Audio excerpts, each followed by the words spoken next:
César, buenas tardes, bonito lunes, bonito inicio de semana. ¿Cómo estás? ¿Cómo te va? Muy bien, Manuel, aquí con el placer de saludarte como siempre. Se están registrando a lo largo y ancho del país, pues como bien lo andaban amenazando, cumplieron ya la amenaza con el paro nacional. Sin embargo, me llamó mucho la manifestación que están haciendo en Puebla. En Puebla, en estos momentos, a las afueras del Poder Judicial, esto está ocurriendo. ¡Pasa la reforma! ¡Si el pueblo se informa, no pasa la reforma! ¡Si el pueblo se informa, no pasa la reforma! ¡Sexto circuito! ¡Sexto circuito! ¡Que viva el Poder Judicial! ¡Que viva el Poder Judicial! ¡Que viva la independencia de poderes! ¡Que viva la independencia de poderes! ¡Que viva la carrera judicial! ¡Que viva la carrera judicial! ¡Que viva el sexto circuito! ¡Que viva el sexto circuito! Bueno, pues uno pensaría que el Ku Klux Klan ha llegado a Puebla, eso por una primera parte. Necesitamos saber en qué se basa el paro, y hoy en el Poder Judicial, ya acá en la capital, una señora explicó el porqué del paro. Quiero que lo escuchemos juntos, estimado César, y a lo mejor de alguna manera saber qué va a ocurrir a partir de hoy. De la Federación a nivel nacional este comunicado que estarán llevando a cabo ya ha sido elaborado pues Paulina, la información que tengo esta mañana por el grupo de Circuitos Unidos del Colegio de Secretarios y Actuarios del Poder Judicial, del equipo de Justicia Independiente, y lo voy a leer de manera textual.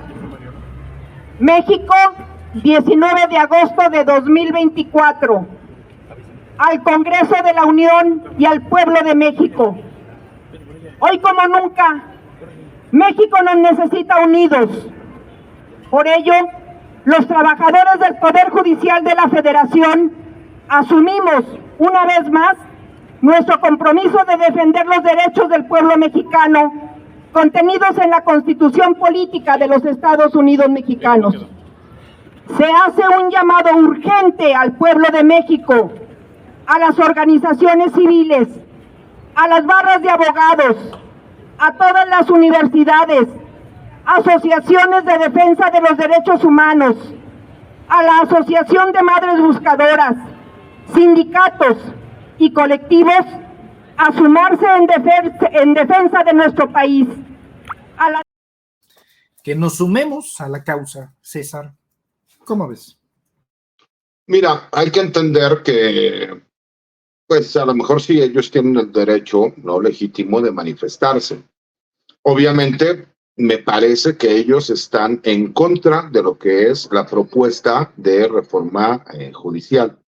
Y señalan que de acuerdo a esta propuesta, pues obviamente se van a ver perjudicados los años de trabajo que ellos llevan ya dentro del Poder Judicial. Pero hay que entender que incluso esta es la base de trabajadores del Poder Judicial Federal, quienes se fueron a un paro indefinido y que así lo declararon en el primer minuto del día de hoy, ¿no?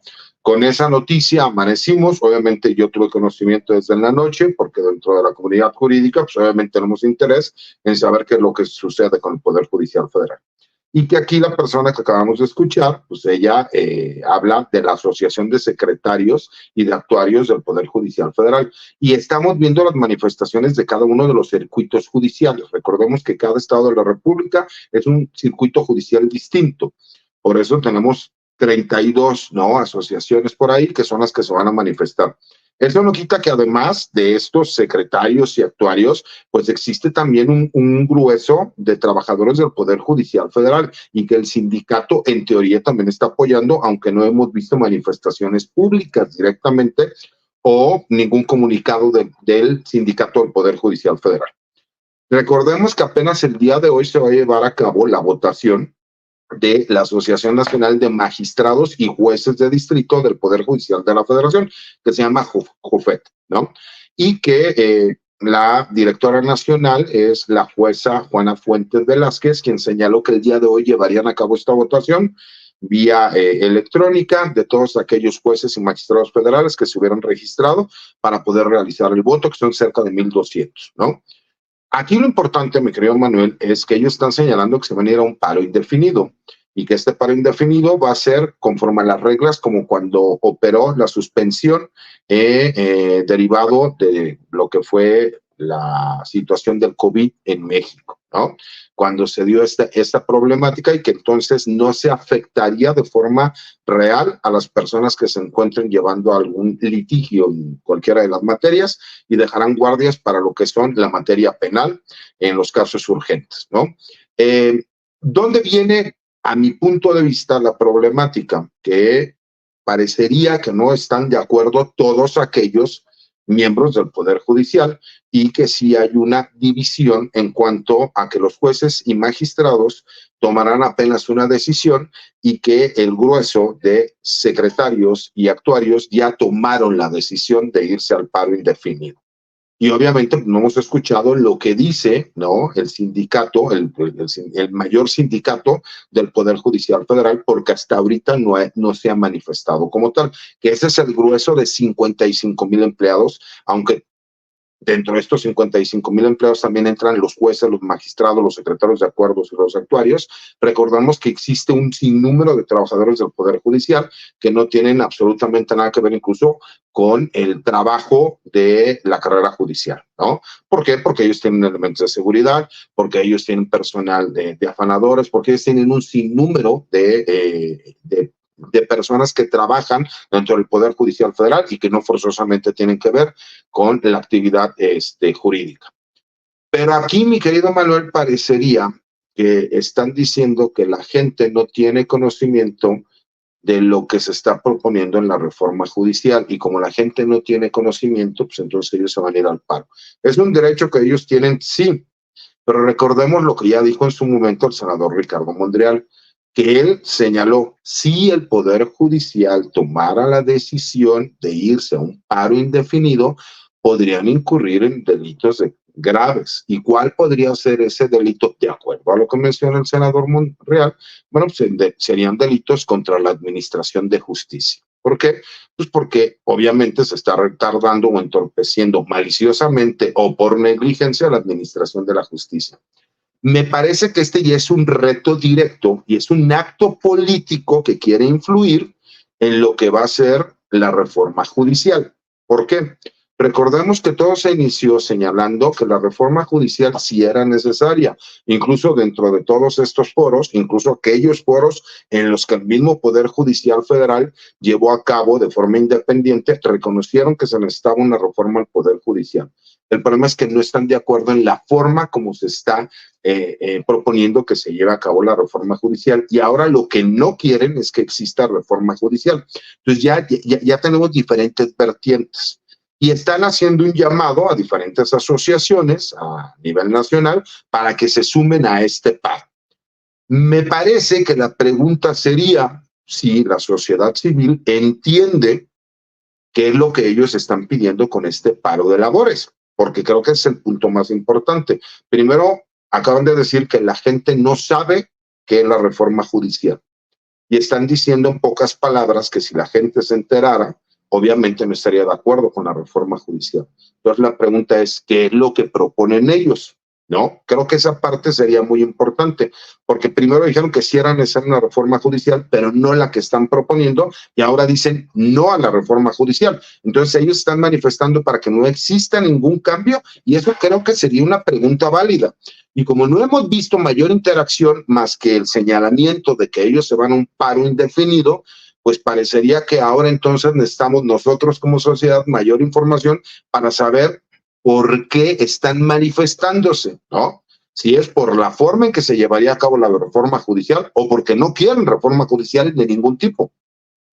Desde tu óptica, ¿qué tanta mano lleva esto de la ministra presidenta Norma Piña? Pues me parece que esto es un acto político, mi querido Manuel, porque yo creo que no se podría llevar a cabo, ¿no?, un paro indefinido de forma nacional de todos los trabajadores del Poder Judicial Federal, porque veremos que se irán sumando todos los demás, si no estuviera el visto bueno de la presidenta de la Suprema Corte de Justicia de la Nación. Me parece que ese es el primer punto, y más cuando ella misma ha hecho el señalamiento de que si no se cambia la reforma al Poder Judicial, se va a acabar con el Poder Judicial en este país. Tal es así que han recurrido a órganos internacionales y ya pudimos ver por ahí algún magistrado que promovió un amparo en contra de esta propuesta de ley, ¿no? Y pues me parece que es obvio que esto es un acto político y me parece correcto que ellos salgan a manifestarse.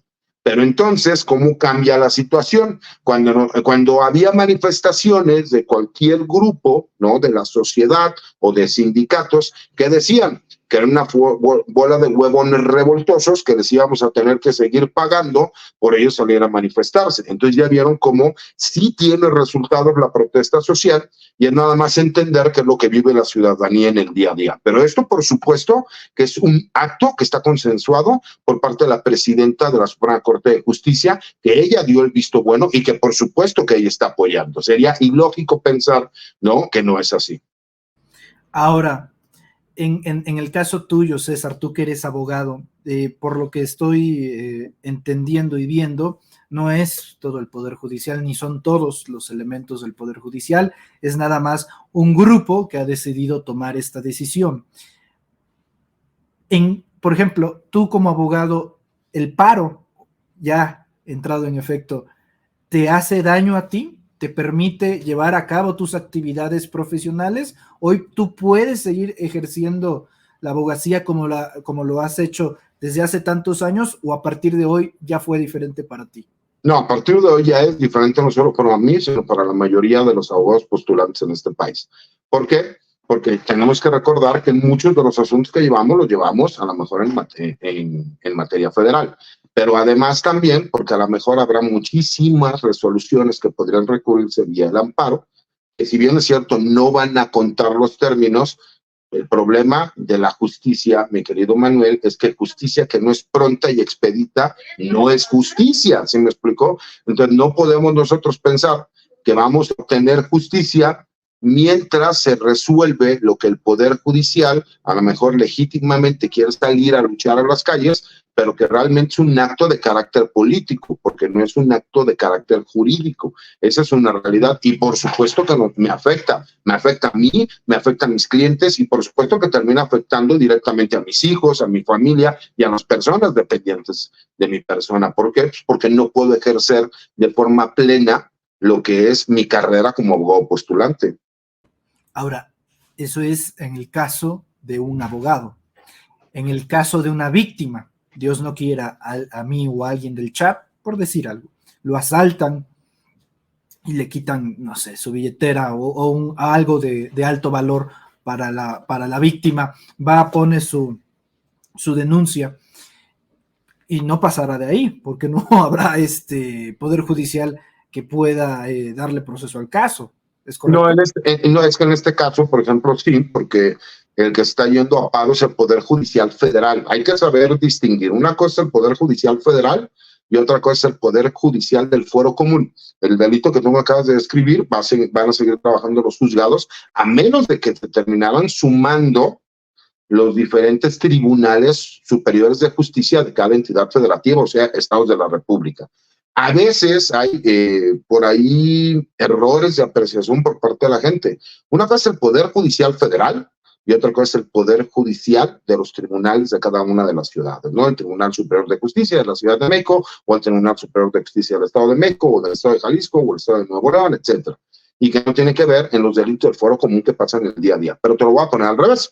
Supongamos, mi querido Manuel, que en este momento tú estabas esperando a lo mejor la resolución de un amparo porque había una herencia en donde se habían tardado muchísimos años en poder determinar quién iba a poder tener derecho a esa herencia y que a lo mejor dentro de esa herencia hay gananciales. ¿Qué significan los gananciales? Lo que deja, edificios que la familia haya dejado o negocios que haya dejado, que se iba a resolver y entonces las partes ya iban a poder saber a quién le correspondía qué y cada cosa, en los dineros, todo lo demás. En este momento no podrá existir una resolución, porque incluso si se llegase a dar, por eso te digo que ellos lo quieren manejar como lo que sucedió, ¿no?, con el COVID-19. Si a una persona incluso la detuvieran de forma ilegal, habrá juzgados de guardia y tribunales de guardia, los cuales en materia penal seguirán operando. Entonces, en teoría, ellos dicen que no hay ninguna afectación a la sociedad mexicana, porque si hubiera alguna detención ilegal, entonces los juzgados federales sí seguirían trabajando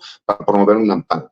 Pero por supuesto que afecten todos aquellos cuestionamientos de carácter jurídico que a lo mejor ya estaban prontos para una resolución, o audiencias, como lo dijo el presidente de la República, que se llegan a tardar entre 6 meses, 8 meses, 9 meses para darte una fecha de audiencia, y resulta que no vas a poderla llevar a cabo por este paro, y que entonces van a tener que reprogramarlas, y de acuerdo a la sobrecarga de trabajo que en teoría tienen los juzgados federales, pues muy posiblemente todas las audiencias que no se llevaron en este momento, pues pasarán hasta el siguiente año.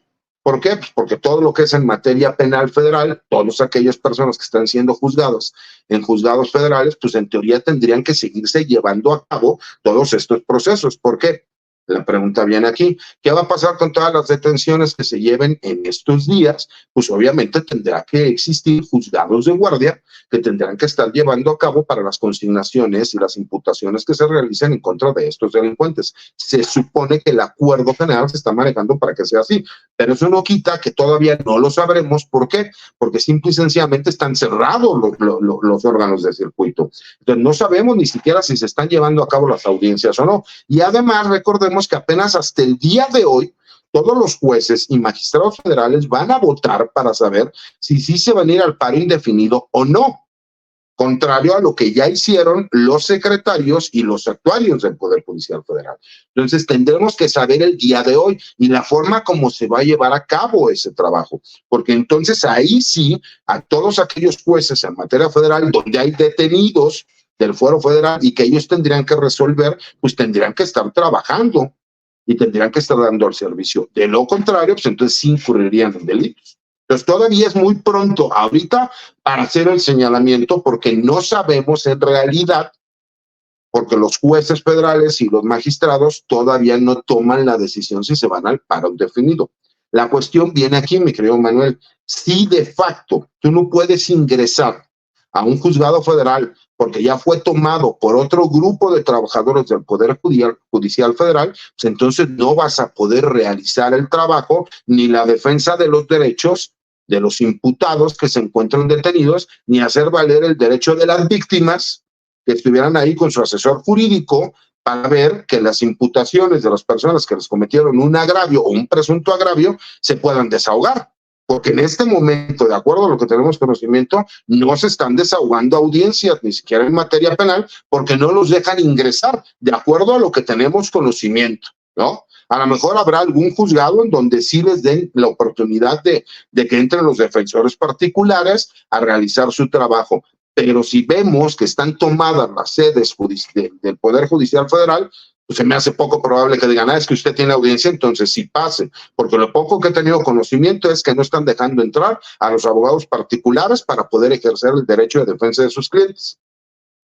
Ahora, tú ya me dijiste cómo te afecta a ti, convives con muchos abogados y eres amigo de muchas abogadas y de muchos abogados. ¿Qué es lo que se dice en el gremio? ¿Qué es lo que opinan tus compañeros de toda esta situación? Mira, hay un poco de todo, Manuel, te voy a ser muy honesto. Hay algunos que no están de acuerdo con la reforma al Poder Judicial, hay algunos que abiertamente apoyan al Poder Judicial. ¿Por qué? Pues porque a lo mejor sienten que se benefician, o porque a lo mejor piensan que tenemos el mejor sistema del mundo porque a ellos y a sus clientes los beneficia.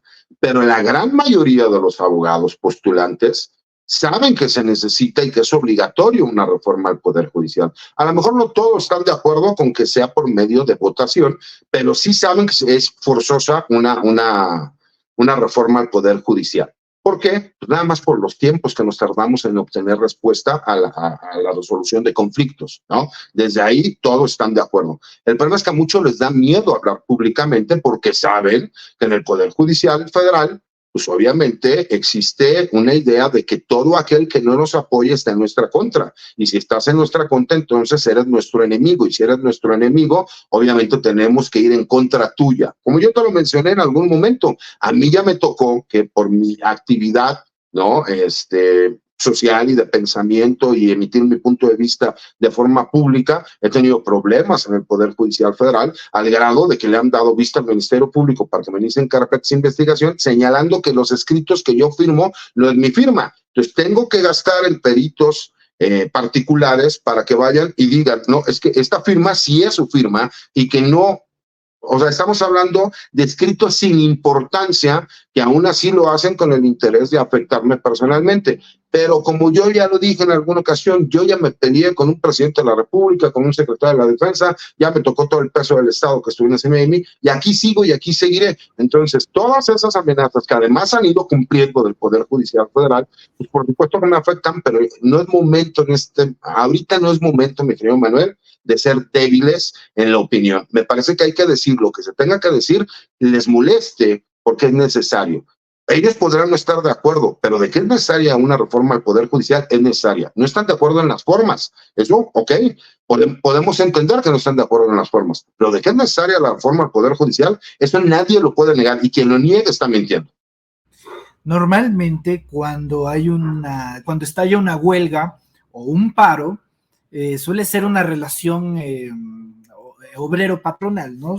Ciertos trabajadores exigen ciertas peticiones a los patrones, y ante la ausencia de razones tangibles por parte del personal del Poder Judicial, la mayor voz es que no quieren que se lleve a cabo la reforma judicial. La forma tradicional en la que acaban las huelgas y los paros es que eventualmente los patrones cedan a las exigencias de los trabajadores. El problema aquí que yo veo, César, es que no veo escenario alguno en donde Claudia Sheinbaum o alguien en la 4T diga, miren nomás, este paro, ¿qué vamos a hacer? Vamos a decirle a la gente que siempre no va a haber plan C. Yo creo que va en todas sus formas y sabores la reforma judicial. Y si esta gente está haciendo un paro para que no se lleve a cabo la reforma y eventualmente se lleve a cabo la reforma, ¿se podrían pasar así toda la vida? O sea, ¿cuál va a ser el punto de quiebre para que entren en razón y sepan que el mandato no es divino, sino totalmente popular y emanado de lo que salió el 2 de junio, César? Mira, la situación viene aquí, lo que pasa es que ellos siguen manifestando que esto es una afectación directa a sus derechos. Obviamente, pues hemos escuchado a diferentes miembros, ¿no?, del Poder Legislativo salir a señalar pues, que pueden ver la propuesta, ¿no?, de reforma en donde no hay una sola afectación a derechos laborales del personal del Poder Judicial. Lo que pasa es que ellos dicen que si hay afectaciones para ese servicio judicial de carrera, que es como un servicio civil de carrera. Obviamente, pues nosotros vemos a las que están a favor de la reforma que pues, no existe un servicio civil de carrera, y obviamente la gente que está dentro del Poder Judicial menciona que no, que sí existe un servicio judicial de carrera, que es como un servicio civil de carrera, para que la gente lo pueda entender, como en las Fuerzas Armadas, ¿no? Que tú ingresas y tienes ciertos estudios, te gradúas como oficial o eres como personal de tropa, tú vas estudiando, vas ascendiendo y entonces hay una forma gradual de ir ascendiendo, ¿no? No puede ser a lo mejor un oficial secretario, de repente ministro de la Suprema Corte de Justicia de la Nación, aunque en realidad sí podría ser, porque lo que se les olvida es que los ministros de la Corte pues, son propuestos por grupos políticos, ¿no? Que ahora es pues, directamente por el presidente de la República, y que en el Congreso pues se ve la idoneidad si se acepta o no se acepta. Y de todas maneras, si no lo aceptaran, pues el presidente de la República tiene la facultad de determinar dentro de una terna que le ofrece quién va a ser el próximo ministro o ministra. Esa es una realidad, ¿no? Pero a lo mejor en cuanto a jueces o magistrados, se podría señalar que tienes que cumplir con ciertas características de una carrera judicial. El problema, mi querido Manuel, como bien lo señalas tú, ya estamos entrando en una encrucijada donde la realidad es que esta es una acción de carácter político, en donde quieren presionar para señalar que si se lleva a cabo la reforma judicial, ellos van a seguir en paro de forma indefinida. Pero se les olvida una cuestión, si bien es cierto, son un poder independiente, ¿no? Recordemos la división de poderes en nuestro país. Está el poder ejecutivo, que es el presidente y todas las secretarías de Estado que emanan de ese poder. Está el poder legislativo, por la Cámara de Diputados y Cámara de Senadores, y está el poder judicial, que es el poder judicial federal, como nosotros lo conocemos, la Suprema Corte de Justicia, los tribunales colegiados, el circuito, jueces federales, etcétera. ¿Dónde viene el problema, Manuel? Que si ellos continuaran con el hecho de decir nosotros nos vamos a un paro indefinido hasta que se evite que existe una reforma al Poder Judicial, pues ellos de alguna forma por medio de este acto político están tratando de inferir, ¿no? Y de ir en contra de otro poder, que es el poder legislativo, y en contra del poder ejecutivo, que es quien está haciendo la propuesta. Y ahí entonces podríamos ver un problema todavía mayor, que a lo mejor el poder legislativo tuviera, ¿no? Que hacer determinaciones de carácter legislativo para darle solución a este problema. Situación que nunca se había dado en México, hay que entender, o sea, esta es una situación que nunca nos había pasado en México, ver que el Poder Judicial Federal se fuera un paro indefinido. Ellos no pueden hablar de huelga, ¿no? Pero pueden hablar de un paro. Porque en este caso, bueno, pues, obviamente ese paro es porque ellos sienten que puede existir una afectación. ¿Por qué estamos hablando de que es una cuestión de carácter política y que por supuesto que tiene la aprobación de la Suprema Corte de Justicia, de la presidenta Norma Piña, de la gran mayoría de los ministros que están en contra de la reforma, ¿no? Simple y sencillamente porque no se hubiera podido llevar a cabo y porque ya hubiéramos escuchado un pronunciamiento por parte de la misma presidenta de la Suprema Corte de Justicia de la Nación. Sería ilógico pensar que no es así, ¿no? Cuando parecería que ella misma lo fue propiciando, ¿no? Con el discurso, con la forma como se ha manejado, con todo lo demás. Que están en su derecho, por supuesto que están en su derecho, eso nadie se los quita. El problema viene aquí. Ahorita ya no sabemos, de acuerdo a lo que estamos escuchando, si el problema es dentro de la reforma judicial el que vaya a existir, ¿no? La votación para que se designen a ministros, magistrados y jueces, o es el hecho de que exista un proyecto de reforma al Poder Judicial, porque ya no están siendo claros. Ellos lo que quieren es que no haya reforma al Poder Judicial, porque dicen que la gente está desinformada, ¿no? Ya olvidémonos de cómo lo queramos interpretar, ¿no? Pero ellos están diciendo que la gente está desinformada y por eso ellos están yendo al paro. Mi pregunta vendría aquí, y es lo que yo analizo. Si se determinara por parte del Congreso de la Unión que lo que ellos están llevando a cabo es realmente un posible o un hecho con apariencia de delito, ¿no? Como es ir en contra de la administración de justicia, incluso podríamos ver el hecho de que hasta juicios políticos se podrían llevar a cabo. Ya estamos hablando de un caso muy extremo, pero se podría dar. Ahora imagínate, el mismo Congreso de la Unión podría designar de forma directa, ¿no? Y dentro de funciones a jueces o magistrados. Se podría llegar a dar el caso. Es más, como el diablito, ¿no? De los memes. Imagínate que dijeran, bueno, pues ahora vamos a utilizar a abogados militares o marinos para que cumplan con licencia como con funciones. Digo, estoy siendo sarcástico para que no vayan a tratar de sacar el comentario, ¿no? Dentro de este contexto que estoy hablando. Pero incluso se podría llegar a dar la habilitación. Recordemos que Ernesto Zedillo en 1995 lo hizo, desmanteló a la Suprema Corte de Justicia de la Nación y la cambió. Gracias a que ahora existen diferentes mecanismos, no hemos visto que el Ejecutivo y el Legislativo hagan eso. Pero si llegamos a un impasse, que es lo que parecería que está buscando el Poder Judicial Federal, podríamos ver que se llegaran a acuerdos por parte de las bancadas políticas en donde el Congreso de la Unión pudiera determinar actos urgentes a la situación que se está viviendo, porque recordemos que no tenemos antecedente en nuestro país de que esto haya sucedido, ¿no? Estamos a cuestión de unos pasos que esta gente pasemos de un problema a una crisis en ese sentido, porque al no haber antecedente, ¿cómo actúa? Si nunca nos había pasado. Incluso sería interesante saber si en alguna otra parte de Latinoamérica o el mundo una cosa de estas magnitudes se haya dado. que el Poder Judicial se rebele ante los otros dos poderes de la Unión que conforman lo que dice proteger, que entre otras cosas es el Estado de Derecho. César Gutiérrez Priego, te agradezco muchísimo el tiempo que nos brindas en este espacio, en este lunes bastante movido. Estamos atentos a lo que vayan a votar magistrados, jueces y ministros sobre este asunto, y estamos al pendiente. Te agradezco mucho y te pido por favor que nos compartas tus redes sociales. Claro que sí, Manuel. Mira, tengo entendido que la respuesta de la votación, bueno, los resultados de esta votación se dará a conocer alrededor de las 9 de la noche del día de hoy, y entonces sabremos, ¿no? Si a partir del miércoles a primera hora estarán entrando, pues ahora sí ya los jueces y los magistrados del país también en este paro indefinido. Y obviamente mis redes sociales, mi cuenta de X, anteriormente Twitter, que es la que manejo personalmente, que es @CésarGutiPri. Los martes escribo la columna de opinión para La Silla Rota, los cuales los invito, y obviamente pues las participaciones que tenemos en espacios libres como el tuyo, mi querido Manuel. Te mando un abrazo y estamos pendientes para cualquier comentario futuro que hagamos sobre este mismo tema. Muchas gracias, César. Estamos en contacto y al pendiente. Tenme un fuerte abrazo. Otro de vuelta, Manuel. Es el